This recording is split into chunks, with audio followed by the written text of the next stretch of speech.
Well, that's right, Desiree. As you indicated, truck drivers have arrived here at the Bargaining Council in Braamfontein. You'd recall, of course, as you indicated there, spate of attacks in the road freighter industry.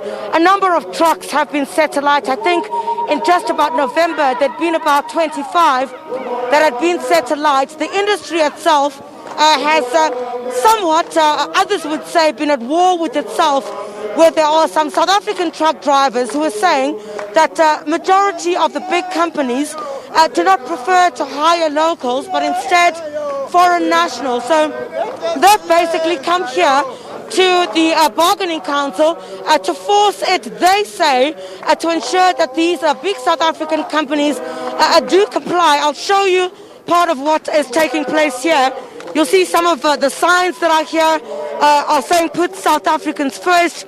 And basically, they're saying that bring back our jobs, the South Africans first. So it seems the main bone of contention pertaining to this is the issue of who is given jobs within the road freight industry. So the main concern, and this is what we've been hearing consistently over the past couple of months, is that there have been issues pertaining to truck drivers, South African truck drivers, saying that they are not being preferred by these big companies, and instead those jobs have been given to foreign nationals. So they're bringing their grievances here this morning to the Bargaining Council in order to force it, they say, for them to get these South African companies to comply in terms of, I know as well that just recently President Cyril Ramaphosa had also issued a statement in which he had indicated that he wants an investigation into what exactly is taking place, and had asked the Minister of Employment and Labour,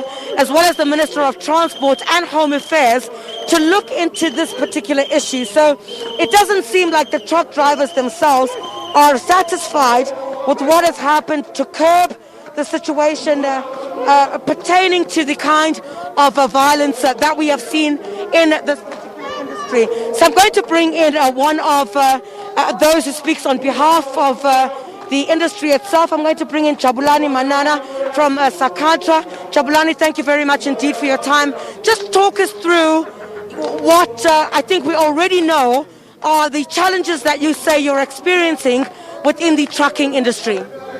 Madam, we're facing the huge challenge in the trucking industry, because even though we are complaining our problem on the National Bargaining Council, no one like to be in our favor in terms of the compliance. Yes, we are here today. We are going to raise our voice in terms of the compliance, in terms of the agents of the Bargaining Council who are not enforcing the compliance in the companies. There's a lot of talk that has taken place. I know that President Cyril Ramaphosa recently asked for an investigation into what was going on. The Minister of Employment and Labour has previously spoken on the matter itself. Has nothing changed since then? Madam, we will never consider the thing of the President and the Minister of Labour, because they are busy amending the obvious legislation that are regulated of hiring the foreigner in the territory of the South Africa. So we are saying, let us apply the law that is on that are in place. That is, you can never just apply the alternative law, yet we've got the law in places. We should be started exercising the law first that are in places before we do the amendment. Thank you very much. I'm going to bring in one of the female truck drivers. We never get to hear from one of the female truck drivers in this industry and exactly what it is that you also experience, ma'am. What are some of the challenges that you as a female a driver experience? And the gentleman was telling me that you're quite aggrieved by the fact that you're not getting jobs within this industry, you say. So, Chriselda, what's happening? Basically, South Africa has its own problems. Firstly, big companies don't hire South Africans. They don't equip them with skills and knowledge. Yet they have level 5 BEE certificates. and they're reluctant to equip South Africans with skills and knowledge. Learnerships are being handed over via back doors. And secondly, I've been to other companies where strictly the security guards tell me, no, sissy, we work with strictly men. I've been to a company as of late, 2 months back, and they only hired South Africans. Can I disclose the name of the company? Oh, okay. They only hired South Africans, specifically 80% Shona, and the rest under billet. So as a company like that, if companies render contracts for such companies, whereas it does not benefit South Africans, I feel it's null and void. So that's why we're having this strike today. South Africans truck drivers do matter. Let's do away with cheap labor, because that's why people are hiring foreigners. Yeah. Thank you very much indeed. Let's bring in just one more gentleman here. He's with the Put South Africans First movement. Sir, you've also here to support the strike action by the trucking industry here today. Tell us why.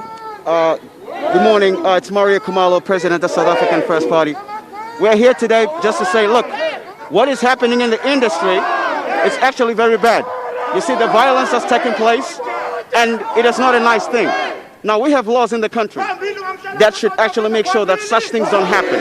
If you look at the Employment Services Act, for instance, it is very clear. South Africans should be employed first. It is not happening. So what we are saying to the state is the very same laws that we have, let us implement them. Let us not circumvent the laws of the Republic. There is no need to do that.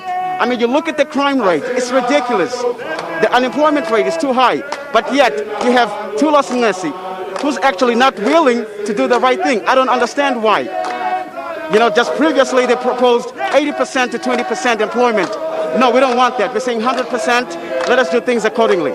I would have loved to engage you further, but I understand that we've run out of time. Thank you very much, Mario Kumalo.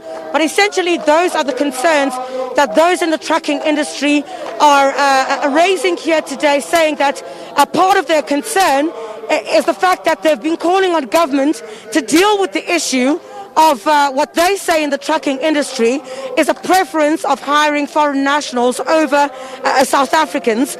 And this is something I know that the Employment and Labour Minister has raised. The President has also put out a statement pertaining to this. These truckers are saying it's simply not enough and they want something to be done.